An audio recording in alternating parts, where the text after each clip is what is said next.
नमस्कार, big debate में आपका स्वागत है। मैं हूं आपके साथ दीपक भदौरिया। मध्य प्रदेश में कल वोटिंग होना है और ऐसे में चुनावी समय काफी हाई रहा है। बीजेपी और कांग्रेस दोनों दलों के दिग्गजों ने पूरी ताकत झोंक दी है।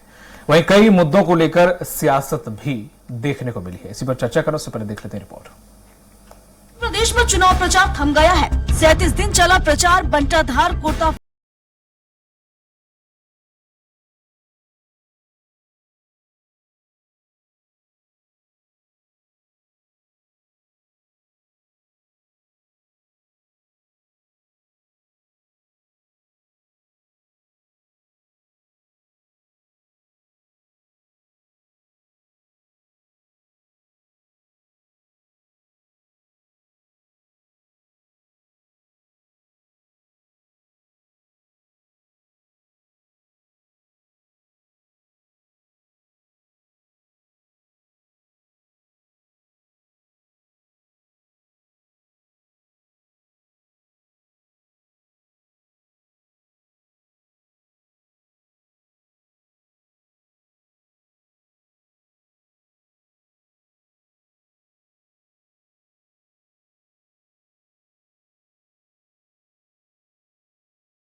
तक कहा। और इसी मुद्दे पर ज्यादा चर्चा के लिए मौजूद हैं कांग्रेस प्रवक्ता शहरयार खान जी। आपका बहुत बहुत स्वागत है। बीजेपी प्रवक्ता हैं प्रियंका दुबे जी। प्रियंका जी, आपका भी बहुत बहुत स्वागत है। और आप प्रवक्ता हैं रीना सक्सेना जी। रीना जी, आपका भी बहुत बहुत स्वागत है। शहरयार खान सर, जिस तरह से अगर बात करें, क्योंकि आज का मुद्दा ही चूंकि यह है कि आखिर किसने प्रचार में बाजी मारी, तो हम अगर देख रहे हैं तो प्रचार में जिस तरह से पूरी फौज बीजेपी के पास थी, लगभग उन्होंने हर मुख्यमंत्री उतारा और हर केंद्रीय मंत्री, बड़ा चेहरा था, उन्होंने मैदान में उतारा। उसके बावजूद भी जो आंकड़े बताते हैं कि प्रधानमंत्री ने जहां 15 सभाएं की हैं, वहीं राहुल गांधी की सभाएं उनसे कम हैं। तो ऐसा अंतर क्यों देखने को मिला, जबकि उनके पास इतने ज्यादा चेहरे होने के बावजूद भी मोदी प्रधानमंत्री होकर वो इतनी कवायद कर रहे थे, वहीं राहुल गांधी ने सभाएं इतनी कम की। राहुल गांधी नहीं, कमलनाथ जी भी, जहां 160 सीएम ने की हैं, मुख्यमंत्री शिवराज सिंह चौहान ने, तो वहीं कमलनाथ ने शायद 112-121 की। देखिए, यही विडंबना है कि लगभग 19 साल मध्य प्रदेश में जो मुख्यमंत्री ने भाजपा के शासन किया और जो मध्य प्रदेश को पीछे ले गए हैं और बीमारू प्रदेश की श्रेणी में वापस लाके खड़ा कर दिया है। अगर उसके बावजूद भी प्रधानमंत्री और गृह मंत्री को पिछले 6 महीने में मध्य प्रदेश में ही जो फेरी लगाना पड़ रही थी, तो इससे साफ जाहिर है। और वो मुख्यमंत्री को पीछे करने की वजह भी ये है कि उनके आसपास एक कटोरी बना दी थी 7 लोगों की, क्योंकि जो मध्य प्रदेश की जनता ठगी महसूस कर रही है और मध्य प्रदेश में जो विकास रुका है उसकी मेन जो कहानी है वो शिवराज सिंह का चेहरा था। और उससे उनको बचाने के लिए मोदी जी, अमित शाह जी, जेपी नड्डा और इनके जितने केंद्र के 7 सांसद और 3 केंद्रीय मंत्री चुनाव में आगे करे, तो इससे साफ जाहिर है कि मध्य प्रदेश की जनता ने मानस बना चुकी है। 6 महीने पहले वो मानस बन चुका है और ये कितना ही प्रपंच करते रहे, और उसके बावजूद जब कल वोट डालने मध्य प्रदेश की जनता जाएगी, तो जो मध्य प्रदेश की जनता के मन में है वो कांग्रेस थे और मध्य प्रदेश में मुख्यमंत्री के रूप में कमलनाथ हैं। ये इनको समझ आ गया था और इसीलिए इस तरह का प्रचार में और झूठ बोलने की मशीन, जो कि हमारे पूर्व मुख्यमंत्री और प्रधानमंत्री तो महारत हासिल है, इनको तो Guinness book of world record में इनको शामिल किया जाना चाहिए। इतना मध्य प्रदेश की जनता स्वाभिमानी है, सम्मानीय है, लेकिन उसको इतना बेवकूफ ना समझे कि जैसा आप बोलेंगे और वो समझ जाएगी। 19 साल बहुत लंबा समय आपको दे दिया, लेकिन अब वो बात कर रही थी मुद्दों की। तो राहुल जी ने आके मुद्दों की बात करी, प्रियंका जी ने करी, खड़गे जी ने करी, कमलनाथ जी ने करी, हमारे सारे वरिष्ठ और कनिष्ठों ने करी। तो मध्य प्रदेश की जनता को विश्वास है कमलनाथ जी पर, मध्य प्रदेश को विश्वास है राहुल जी की बात पर, मध्य प्रदेश को विश्वास है प्रियंका जी की बात पर, क्योंकि हम जो बोलते हैं वो करके दिखाते हैं। चाहे कर्नाटक की बात हो, चाहे हिमाचल की बात हो, तो हमने जो बोला वो करा। अब आपको चुनाव से 3 महीने पहले लाडली बहनों की याद आई, 19 साल आपको याद नहीं आई? ये आपका चाल चरित चेहरा मध्य प्रदेश बखूबी जानती है कि आप लोग चुनावी जीवी हैं। चुनाव में आप बड़े बड़े वादे करते हैं, चुनाव गुजर जाने के बाद मध्य प्रदेश को उसकी दुर्दशा पे रोने के लिए छोड़ देते हैं। और इसी की वानगी है कि आज मध्य प्रदेश का प्रत्येक नागरिक 50,000 के कर्ज में है। और जब 2020 में लूट रही थी हमारी सरकार को, जब 1,94,000 करोड़ का कर्ज था, जो बढ़ के 4 लाख करोड़ का पार हो चुका है, और उसके बाद भी आप बोल रहे हैं कि विकास होगा, ये होगा। अरे कितना समय देगी जनता मध्य प्रदेश की? तो कल जो चुनाव में वोट डालने जा रही है, मध्य प्रदेश की सम्मानित जनता को मैं आपके चैनल के आपके माध्यम से आह्वान करता हूं कि मध्य प्रदेश के भविष्य का चुनाव है, मध्य प्रदेश के युवाओं का चुनाव है, मध्य प्रदेश की तकदीर और ताबीर लिखने का चुनाव है। तो निश्चित ही आप लोग मध्य प्रदेश के हित में अपना वोट कास्ट करें और कमलनाथ जी की बातों पे, कांग्रेस की बातों पे विश्वास करें। हमने पहले भी 15 महीने में दिखाया, 27 लाख किसानों का कर्ज माफ करके दिखाया, 100 यूनिट हमने बिजली 100 रुपए में दी, और जबकि अब हमने उसमें और इजाफा करा कि 100 यूनिट माफ और 200 हाफ। हम जो किसानों की ऋण माफी रुक गई है इस सरकार में, उसको वापस चालू करेंगे। तो ये मध्य प्रदेश के युवाओं को रोजगार देने की बात करेंगे। जब तक उनको रोजगार नहीं मिलेगा तो 3,000 रुपए उनको स्टाइपेंड दिया जाएगा। तो ये सारी चीजें आपको ध्यान में रखकर एक झूठा और मस्करा मुख्यमंत्री और एक विजनरी और गंभीर सोच वाला मुख्यमंत्री में से आपको चुनाव करना है। तो निश्चित ही कमलनाथ जी उस कसौटी पे खरे उतरते हैं और मध्य प्रदेश के दिल में कमलनाथ और कांग्रेस। ठीक है प्रियंका जी, इतनी कवायद जिस तरह से प्रधानमंत्री नरेंद्र मोदी ने की है, चाहे वो जेपी नड्डा ने की हो, कांग्रेस के बाकी नेताओं ने उनके बराबर नहीं की, तो इसका मतलब क्या है? मेहनत ज्यादा करनी पड़ रही है? तो क्या डर है, या फिर विफलता जो अब तक हुई है उसको कंट्रोल करने के इतनी सभाएं की गई कि कैसे भी करके रिझाओ, जनता का मूड चेंज है? या फिर कवायद हमेशा होती है और हर पार्टी करती है, तो स्वाभाविक है जो जितनी मेहनत करेगा उतना फल पाएगा, ये वो कॉन्सेप्ट है? देखिए, चुनाव जैसे मैं शुरू से कहती आ रही हूँ, दूसरे चैनल्स पे भी मैंने कहा है कि चुनाव एक समर भूमि की तरह है। अगर आप सामने वाले किसी भी प्रतिद्वंदी को कम नहीं आंकना चाहिए और अति आत्मविश्वासी भी नहीं होना चाहिए। तो जितने भी, अगर हम देखें कि मोदी जी के मन में एमपी और एमपी के मन में मोदी जी का कॉन्सेप्ट को लेकर के जब हम चले हैं, और ये हमारा विजन रहा है कि सबका प्रयास और सभी का विश्वास साथ हो, जिसमें हमें जनता ने दिखाया भी है। चाहे कोविड जैसा पैंडेमिक भी हमने इस ड्यूरेशन में निकाला हो, तो उसके लिए अगर हम कहें एक जनता के बीच में जाना, अपना धन्यवाद प्रेषित करना, पुनः उनका आशीर्वाद मांगना, ये एक अच्छे लोकतंत्र पर्व की परिभाषा के अंतर्गत आता है। उसमें सभी ने अपने प्रयास किए। अगर अब हम बात करते हैं कि हर मध्य प्रदेश की जनता ने अगर कमलनाथ जी को मुख्यमंत्री जी के तौर पे स्वीकार कर लिया था, तो फिर राहुल जी और प्रियंका जी और खड़गे जी का यहाँ आना भी निरर्थक था। फिर तो उन्हें आने की आवश्यकता ही नहीं होनी चाहिए ना, अगर वो स्वीकार्य थे। तो ये हर पार्टी कवायद करती है, जिस तरीके से जितने चेहरे कांग्रेस के पास थे उन्हें उतारे, और जो भारतीय जनता पार्टी प्रयास कर सकती थी उसने करे, और दोनों ने अपने अपने स्तर पे प्रयास करे। ठीक है।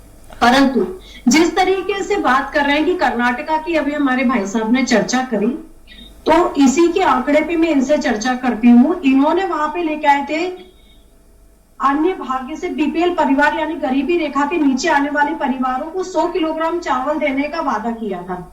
राज्य में ओनली 39.3% खाद्य अवैज्ञानिक और अस्पष्ट स्थानों पर संग्रहित किया जाता है, जिससे वर्षों से बड़े स्टॉक के नुकसान होता रहा है। योजना सड़े चावल को ठिकाने लगाने की साजिश कर रही है।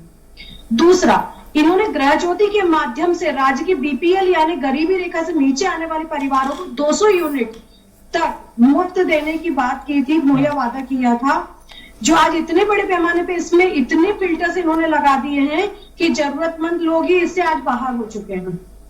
इसके बाद इन्होंने बात करी थी शक्ति के माध्यम से हर महिला को सरकारी बसों में मुफ्त ट्रेवल की सुविधा देने का। ये योजना प्रारंभ होते से 9 दिनों के अंदर कर्नाटक सरकार को 100 करोड़ रुपए से अधिक का नुकसान हुआ। उसके बाद युवा निधि, 1 मिनट, बेरोजगार ग्रेजुएट को 2 साल तक 3,000 रुपए प्रति माह देने का बात किया था। ये घोषणा सिर्फ आज तक जुमला बन के अटकी हुई है और उसको भी अभी तक अप्लाई इनकी गवर्नमेंट ने नहीं किया है।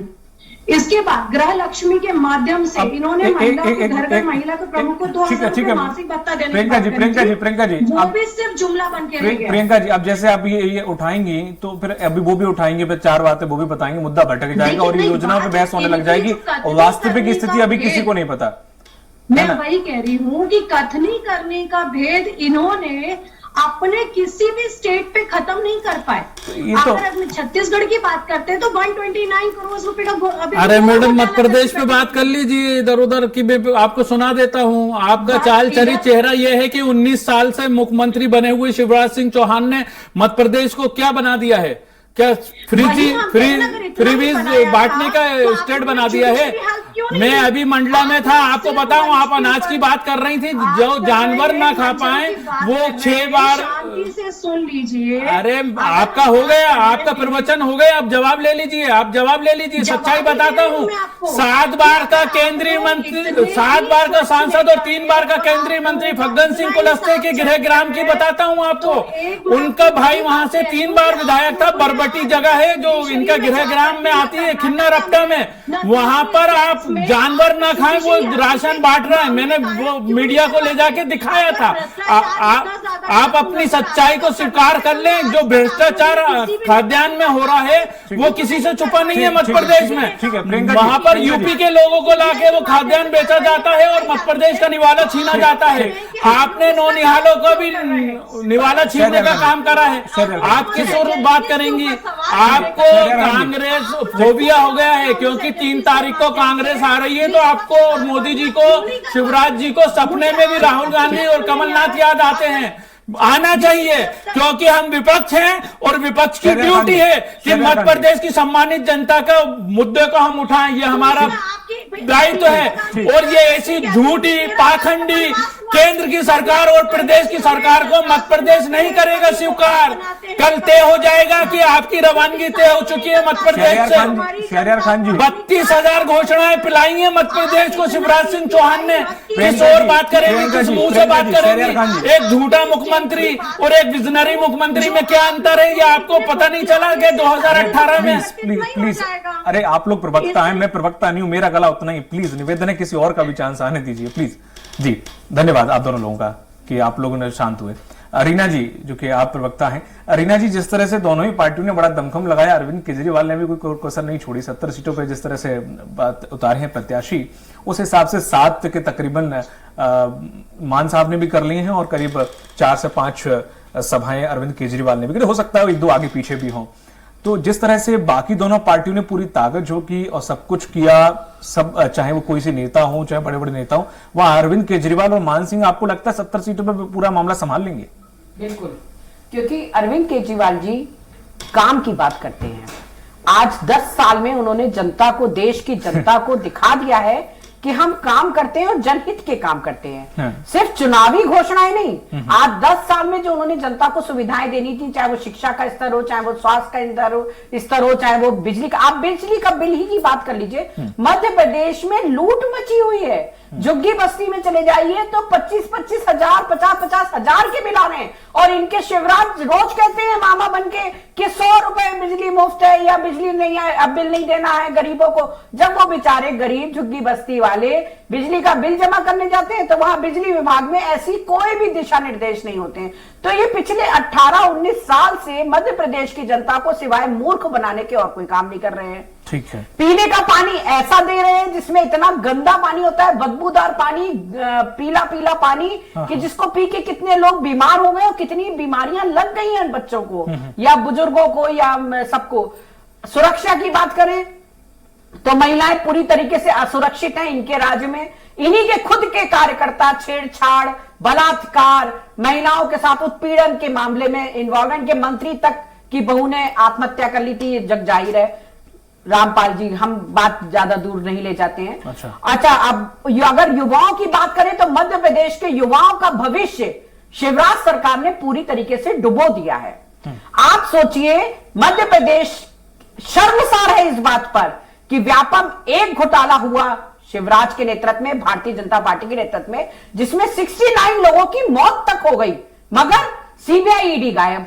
कोई जांच नहीं, कोई कार्रवाइयां नहीं, कोई कुछ नहीं। यहां तक कि राज्यपाल के बेटे तक को आत्महत्या करनी पड़ी, आत्महत्या थी कि मर्डर था उसका भी कुछ पता नहीं चला।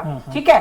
उसके बाद व्यापम 2, डंपर घोटाला, छात्रवृत्ति घोटाला, मतलब घोटालों का अंबार है 19 साल में। और उन बच्चों के भविष्य का सोचिए जिन बच्चों ने कंपटीशन निकाल लिया मगर आज तक नियुक्ति पत्र का 3 साल से 4 साल से इंतजार कर रहे हैं, और इस इंतजार में उनकी ओवर उम्र हो गई है। अब वो दूसरे कंपटीशन में बैठ नहीं सकते क्योंकि कंपटीशन निकल गया था।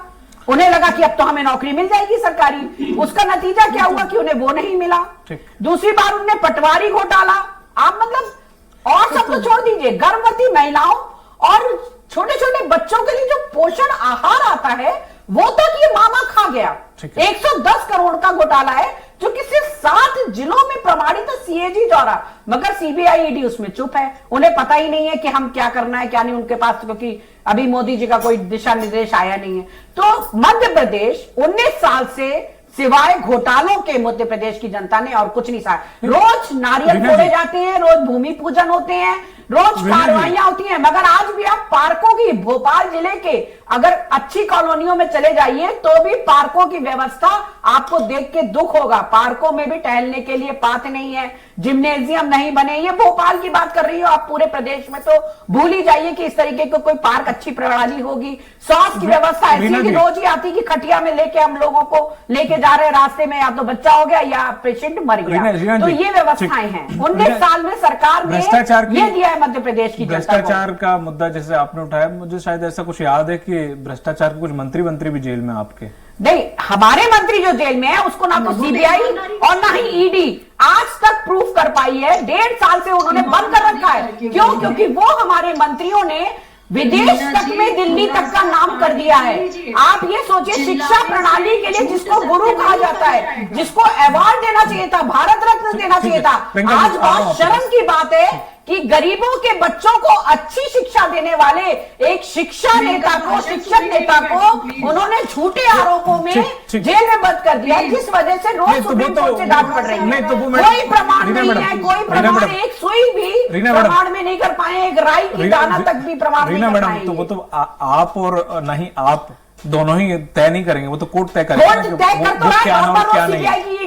जांच लगा, डांट तो रहा है कि भाई आप प्रमाण लाओ, प्रमाण लाओ। वो रोज झूठा नया बहाना बना देते हैं कि हम अगले उसमें लेके आए। और रही बात दिल्ली के डेवलपमेंट की, तो शीला दीक्षित दिल्ली खूबसूरत छोड़ के गई थी। तो मुझे आप किस जमाने की बात कर रहे हैं जब लाइट नहीं आती थी वहां, जब सड़कें नहीं थी, गड्ढे बने हुए थे, हमने वो दिल्ली देखा। हर घर में जनरेटर था, हर घर में इन्वर्टर था। आज आप देखिए जाके, आप जिम्नेजियम पार्क देखेंगे दिल्ली में, आप जाके देखिए वो दिल्ली में बचपन बीता है मेरा, पूरा दिल्ली को मैंने विकसित होते हुए देखी है मैडम।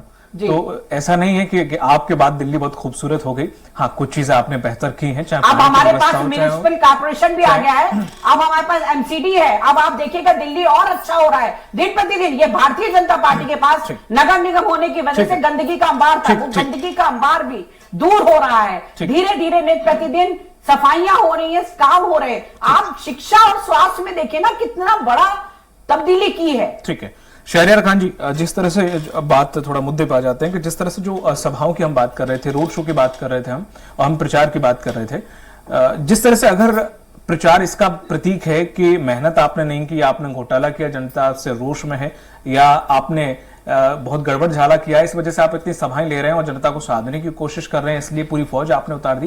कि इसका प्रतीक है तो उस हिसाब से राहुल गांधी को यहाँ प्रचार करने आना था, ना प्रियंका गांधी को ना खड़गे जी को इतनी मेहनत करनी थी। देखिए, हमको तो अपनी बात इसलिए रखनी थी कि जो जन विरोधी सरकार 19 साल से 2018 में कमलनाथ जी को जनता ने अपना आशीर्वाद दिया, लेकिन इन्होंने माफियाओं के पैसे से वो सरकार को लूटने का काम करा। तो हमारा विपक्ष के नाते ये दायित्व बनता था कि हम अपनी बात कहें, और मध्य प्रदेश का विकास क्यों नहीं हुआ, ये मध्य प्रदेश की जनता को, अपने राष्ट्रीय नेता हो चाहे प्रदेश के हमारे मुखिया कमलनाथ जी हो, ये बताने का दायित्व था। और निश्चित ही हमने एक सीमा के अंदर, एक दायरे के अंदर अपनी बात रखी और जनता ने सुनी और अपार भीड़ आ रही थी। और दूसरी तरफ आप देखेंगे ये निकले थे जन आशीर्वाद में आशीर्वाद लेने, इनको जनता ने पत्थरों से, जूतों की मालाओं से इनके विधायक मंत्रियों को और नेताओं को दौड़ाने का काम करा, शिवराज सिंह चौहान को भी भगाने का काम करा। तो ये जनता का आक्रोश था। हमने जब जन आक्रोश यात्रा निकाली तो मध्य प्रदेश में, तो मध्य प्रदेश की जनता ने हमको जो आशीर्वाद और स्नेह दिया, और इनके खिलाफ जो गुस्सा था वो निश्चित ही कल 17 तारीख को मध्य प्रदेश की जनता वो जन आक्रोश को याद रख के, इनके जो पाप हैं उनको याद रख के मध्य प्रदेश के उज्जवल भविष्य के लिए कमलनाथ जी के साथ वोट डालने जाने वाली है, मानस बना चुकी है। तो इन्हें झूठ की काट की हांडी बार बार चढ़ाने की आदत थी, तो इसलिए ये आगते थे। जब एक तरफ मणिपुर जल रहा था तो हमारे गृह मंत्री मध्य प्रदेश की फेरियां कर रहे थे, छत्तीसगढ़ की फेरियां कर रहे थे। जब ये चुनाव में जाते हैं तो उन प्रदेशों में ईडी और सीबीआई पहले ही आमंत्रित हो जाती है और विपक्ष के नेताओं को डराने धमकाने का काम करते हैं। तो इनका चाल चरित चेहरा यह है कि जब भाजपा की वॉशिंग मशीन में हेमंत बिश्व शर्मा दूध के धुले हो जाते हैं, अजीत पवार जो कि जिन पे कोर्ट का फैसला आना था 4 दिन बाद, वो अगर भाजपा का दामन सामान लेते हैं तो वो दूध के धुले हो जाते हैं, उन पे सारे केस हट जाते हैं और वो लोग सरकार और सत्ता की मलाई खाते हैं। एक को मुख्यमंत्री बना दिया, एक को डिप्टी सीएम बना दिया। तो ये मोदी जी का विकास मॉडल है। भ्रष्टाचारियों को बचाना है तो बचना है तो मोदी जी की शरण में चले जाओ, सब आप दूध के धुले हो जाओगे। लेकिन आप लोकतंत्र में अपनी बात रखोगे, जनता की आवाज उठाओगे तो आपको डराएंगे, धमकाएंगे और आपको जेलों में डालेंगे। तो ये आपका चाल चरित चेहरा मध्य प्रदेश की जनता और देश की जनता बाखूबी जान चुकी है। निश्चित ही 5 राज्यों के चुनाव के परिणाम बता देंगे मोदी जी। आपका 2024 का सिंहासन भी हिल चुका है और मध्य प्रदेश, छत्तीसगढ़, राजस्थान, तेलंगाना और मिजोरम में आपकी सरकारें ना बनने जा रही हैं। ये मध्य प्रदेश और देश की जनता का मूड है, ये बता रहा हूं। इससे घबरा के परेशान होकर ये इस तरह का झूठ और लफाजी और प्रपंच कर रहे हैं, देश की जनता की गाड़ी कमाई को लुटा रहे हैं, 200 रथ चला रहे हैं। कहां से ये पैसा आ रहा है इसका जवाब दें। ये देश की जनता की गाड़ी कमाई है, मध्य प्रदेश की जनता की गाड़ी कमाई है कि मध्य प्रदेश 4 लाख करोड़ के कर्जे में गया तो मध्य प्रदेश का विकास क्यों नहीं हुआ, ये बताना पड़ेगा और ये जनता को सोच के ही वोट डालना पड़ेगा। ठीक है, चलिए खान साहब पानी पी लीजिए। मैं पानी भाजपा को पिला के पीऊंगा कल 17 तारीख की शाम के 7 बजे के बाद। घबराइए मत, मध्य प्रदेश की जनता आपको सुबह 8 बजे से 6 बजे तक पानी पिलाने जा रही है। खान जी, आपको तो थैंक्स बोलना चाहिए, कम से कम फिक्र तो है। ठीक है प्रियंका जी, ना मैं उनको शाम को कोल्ड ड्रिंक पिला दूंगा, वो पानी पिला रही है। प्रियंका जी बात रखिए। कहा जाता है, ऐसा अपने यहाँ कहा जाता है कि निंदक नियरे राखी, ये आंगन कुटी छवाए। बिल्कुल, मेरे पास बहुत सारे निंदक है, आरएसएस के भी और बीजेपी के, उन्हीं की बातों को मैं आगे बढ़ा रहा हूँ। सर बात रख लेने दीजिए उन्हें। जी जी मैम रखिए। प्रियंका जी आप काफी देर से बोलना चाहते हैं। देखिए, हमारी बहन इतना चिल्ला रही थी जोर जोर से अपने आम आदमी पार्टी। ये मध्य प्रदेश की जनता का दर्द था, ये चिल्ला नहीं रहा था मैडम, ये दर्द था जो मध्य प्रदेश के साथ 19 साल हुआ है।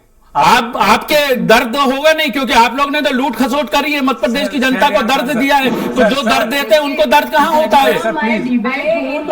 विधायक की निजी का भी आया था डिस्क्रिप्शन, करोड़पति हो गए हैं साहब विधायक। अरे मध्य प्रदेश के मंत्री, मध्य प्रदेश की जनता देख ले, मध्य प्रदेश के भाजपा सरकार के मंत्री 600% उनकी आय बढ़ गई है। ये भ्रष्टाचारी जो हम बोल रहे हैं ना 50% का भ्रष्टाचार मॉडल, उसकी बात की है। समय चूंकि खत्म हो गई है, 600% इनकम, करोड़ों में मध्य प्रदेश की जनता त्राहिमाम थी और भाजपा के विधायकों का और मंत्रियों का 600% आय बढ़ी है। कहां से आय बढ़ी है? मध्य प्रदेश की जनता को लूट के आय बढ़ी है 600%। ये मुद्दा जाना चाहिए। ये भ्रष्टाचारी सरकार चला रहे थे शिवराज सिंह चौहान और 600% अपने मंत्रियों को कमाई करवा रहे थे। बताइए, मध्य प्रदेश की किसानों की 17 रुपए आय आपने तय कर दी है और 600% अपने मंत्रियों को आपने कमवाया है। मध्य प्रदेश की जनता को लूटने का काम करा है। आपको बोलने का हक नहीं है। 19 साल मध्य प्रदेश में बहुत सुना। रीना जी, आपसे माफी चाहूंगा, समय नहीं मिल पाया चूंकि समय समाप्त हो गया, इसलिए आप तीनों लोगों का बहुत बहुत शुक्रिया, शहरयार खान जी और आप दोनों लोगों का, प्रियंका जी और रीना जी। तो जिस तरह से देखा जाए, बीजेपी और कांग्रेस ने प्रचार प्रसार में अपना दमखम काफी अच्छा खासा लगाया और जहां बीजेपी में कुछ रोड शो ज्यादा हुए तो कुछ सभाएं ज्यादा हुई, चाहे वो जेपी नड्डा ने की हो, अमित शाह ने की हो, चाहे प्रधानमंत्री नरेंद्र मोदी ने की हो, वहीं कांग्रेस का इसमें थोड़ा सा प्रतिशत कम रहा। लेकिन कांग्रेस का मानना यह है कि चूंकि इन्होंने कुछ किया नहीं है तो इसलिए ये साधने की कोशिश में इन्हें मालूम है कि अब हम हार रहे हैं, इसलिए ये इनकी खींच दिख रही है, इस वजह से ये ज्यादा मैदान में उतरे, हम कम उतरे। इसका जाहिर है कि जनता में रोष बीजेपी के खिलाफ है, कांग्रेस का नहीं, हम सरकार बना रहे हैं। देखने वाली बात यह होगी कि आपकी कितनी सीटें मिलती हैं, बीजेपी कांग्रेस में से सरकार कौन बनाता है। मुझे दीजिए इजाजत, नमस्कार।